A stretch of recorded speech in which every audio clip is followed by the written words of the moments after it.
Hello, welcome to Costume Construction 2, Tailoring a Jacket, Distance Learning. So I have my jacket, I've taken it off my mannequin, I've fitted on myself. The first step that we want to do is make sure that all of our thread marking is still intact, because I've put this jacket on a whole bunch of times and I don't think all the thread marks are here. So I'm going to examine it, and lo and behold, look at this right here. The thread marking for my shoulder pads has come out. So I'm going to re-stitch this while the shoulder pads are still in the costume. It looks like in the back it's still in good shape, so I just have to do it.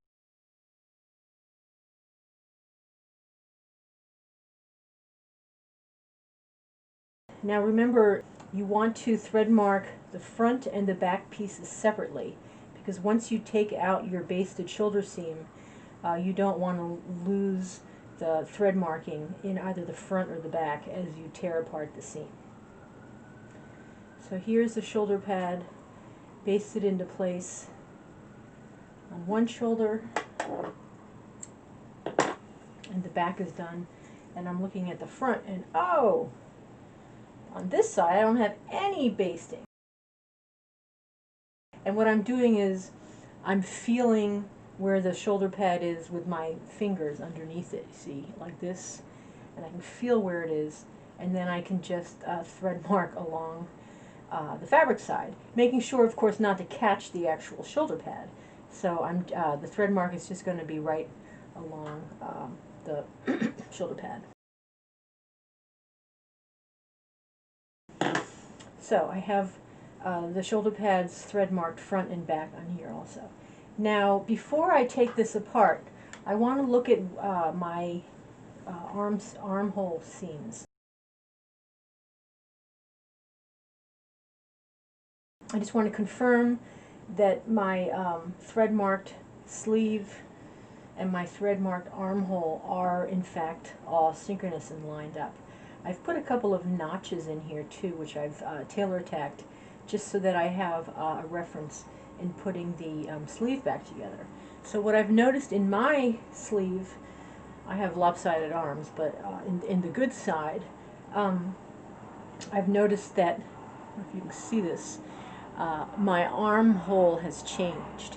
So what I want to do is re-thread mark this armhole.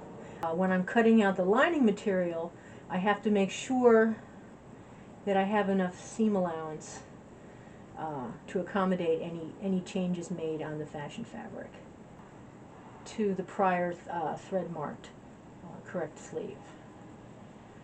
So I have that corrected, and in order to not second guess myself, I'm going to remove the incorrect thread marking. So that's the good arm, and then the bad arm I'm just going to confirm. So now I can take out the shoulder pads, and I'm going to put these aside. I'm going to safety pin them together.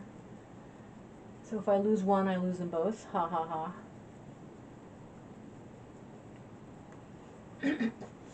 So here's my jacket.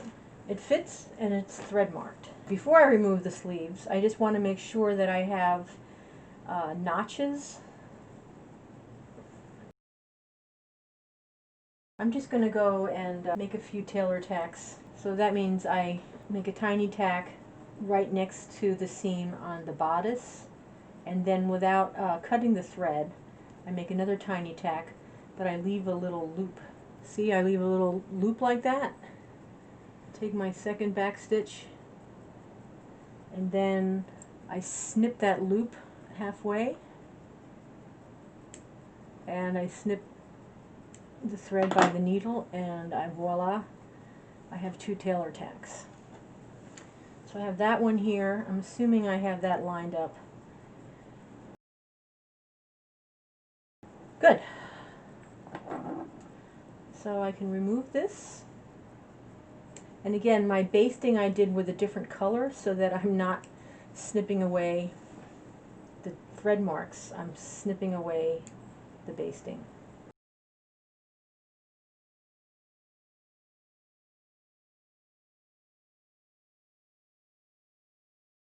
Oh, there's a safety pin in here. Haha.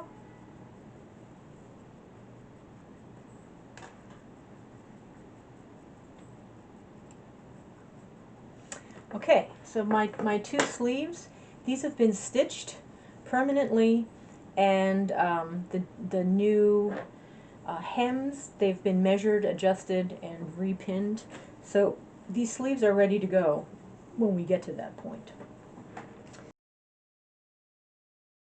So here's our jacket bodice, and you can now remove the safety pins that we stuck in for reinforcement.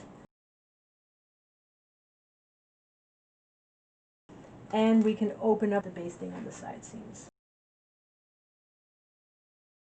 And the shoulders. So we have our single back piece.